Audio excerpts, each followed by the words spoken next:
अब उदाहरण नंबर हम 4 पढ़ाएंगे आपको। कमला के पास 240 मीटर, 200 मीटर और 360 मीटर भुजाओं वाला एक त्रिभुजाकार खेत है, जहां वह गेहूं उगाना चाहती है। इसी खेत से संलग्न 240 मीटर, 320 मीटर और 400 मीटर भुजाओं वाला एक अन्य खेत है, जहां वह आलू और प्याज उगाना चाहती है। जैसा कि ये चित्र में दे रखा है, उसने इस खेत की सबसे लंबी भुजा के मध्य बिंदु को सम्मुख शीर्ष से जोड़कर उसे 2 भागों में विभाजित कर दिया। इनमें से एक भाग में उसने आलू उगाए और दूसरे भाग में प्याज उगाए। गेहूं, आलू और प्याज के कितने कितने क्षेत्रफल, हेक्टर में पूछ रहा है हमसे।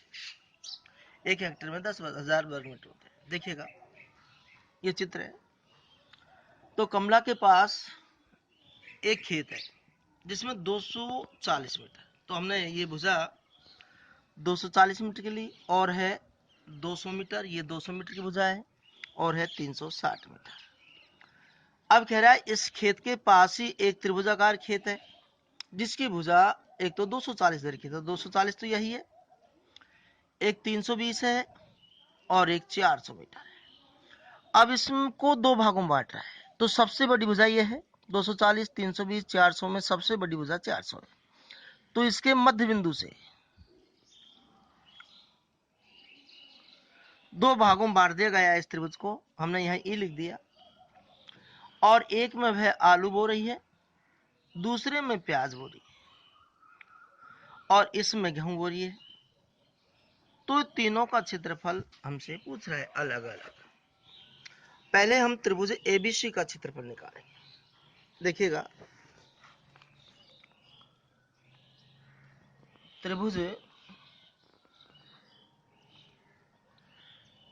एबीसी का क्षेत्रफल हम हीरोन वाले सूत्र से क्षेत्रफल निकालेंगे। इसका S, S minus A, S minus B, S minus C का अंडर रूट। एस बराबर होता है A plus B plus C बटे में 2।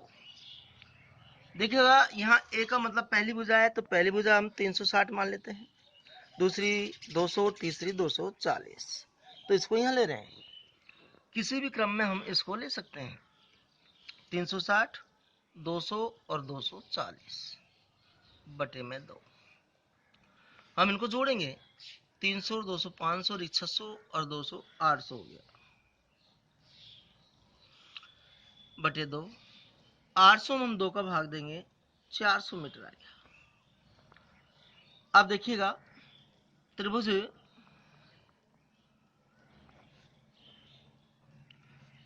एबीसी का क्षेत्रफल, यहाँ हम ये सूत्र है हमारा, इसमें एस की जगह पे तो 400 आएगा। फिर एस माइनस ए है, ए का मतलब पहली भुजा 360 आएगा। फिर 400 माइनस 200 आएगा, फिर 400 माइनस 240 आएगा, अंडर। देखिएगा 400, फिर 400 में से 360 घटाएंगे 40 आएगा, 400 में से 200 घटाएंगे 200 आएगा, 400 में से 240 घटाएंगे 160 आएगा, अंडर। हम इसके गुणनखंड करेंगे। हाँ जी, 400 के हम गुणनखंड कर रहे हैं, 2 का भाग दिया 200 बार, 2 का भाग 100 बार, 2 का भाग 50 बार, 2 का भाग 25 बार, 5 का भाग 5 बार, 5 का भाग 1 बार। तो 2 यहाँ 1 2 3 4 बार आए, 1 2 3 और 4, 5 2 बार आए। अब देखो हम 40 के गुणनखंड करेंगे, 2 का भाग 20 बार, 2 का भाग 10 बार, 2 का भाग 5 बार, 5 का भाग 1 बार। तो 2 गुणा 2 गुणा 2 गुणा 5। फिर हम 200 के गुणनखंड करेंगे, 2 का भाग 100 बार, 2 का भाग 50 बार, 2 का भाग 25 बार, 5 का भाग 5 बार, 5 का भाग 1 बार, 2 3 बार आए, 1 2 3 और 5 2 बार, 5 गुणा 5। फिर 160 के गुणनखंड करेंगे, 2 का भाग 80 बार, 2 का भाग 40 बार, 2 का भाग 20 बार, 2 का भाग 10 बार, 2 का भाग 5 बार, 5 का भाग 1 बार, 1 2 3 4 5 बार तो 2 2 आए, 1 2 3 4 5 और 1 बार 5 आएगा। यहाँ देखिएगा 2 कितनी बार गिन लेते हैं, 1 2 3 4 5 6 7 8 9 10 11 12 13 14 15। तो 1 2 3 4 5 6 7 8 9 10 11 12 13 14 15। अब 5 गिन लेते हैं, देखो 1 2 3 4 5 और 6 बार है, 1 2 3 4 5 और 6। हम यहाँ 2 2 के जोड़े बढ़ाएंगे, एक जोड़ा में से एक संख्या ले ली, दूसरे जोड़े में से दूसरी संख्या ले ली, तीसरे जोड़े में से तीसरी संख्या ले ली, चौथे जोड़े में से चौथी संख्या ले ली, पांचवें जोड़े में से पांचवी संख्या ले ली, छठे जोड़े में से छठी संख्या ले ली, सातवें जोड़े में से सातवीं संख्या ले ली। 2 का जोड़ा बनता नहीं है, फिर 5 का जोड़ा बन गया, एक संख्या ले ली, फिर जोड़ा बन गया, एक संख्या ले ली, फिर जोड़ा बन गया, एक संख्या ले ली। यहाँ 2 का जोड़ा नहीं बना तो 2 को रूट के अंदर रखते हैं। देखिएगा 2 दूनी 4, 4 दूनी 8, 8 दूनी 16, 16 दूनी 32, 32 दूनी 64 दूनी 128। अब 128 को हम 5 से गुना करेंगे, 5 × 40, 5 दूनी 10 और 4 14, 5 और 1 6। फिर 5 से गुणा करेंगे, 0 5 20, 6 35 2 32। फिर 5 से गुणा करेंगे, 0 0 5 10, 5 15 1 16। तो यहाँ 16,000 आए इंटू √2।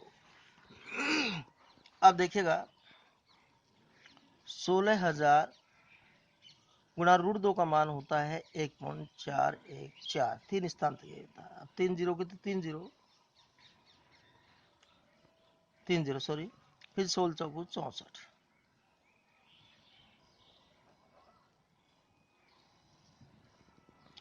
फसलाई 6, 16 6 22, 2 16 64 2 66, 6 16 6 22।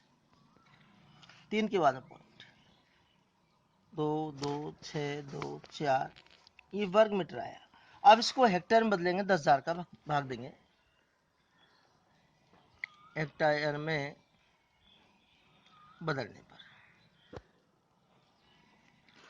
देखिएगा 22,624 में हम 10,000 का भाग देंगे, 4 के बाद में पॉइंट लगा देंगे, 2.2 6 2 4, 1 2 3 4 छोड़ के पॉइंट लगा दिया हमने।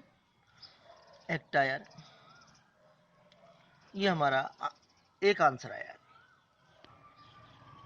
ये गेहूं उगाने वाले भाग का क्षेत्रफल आ गया।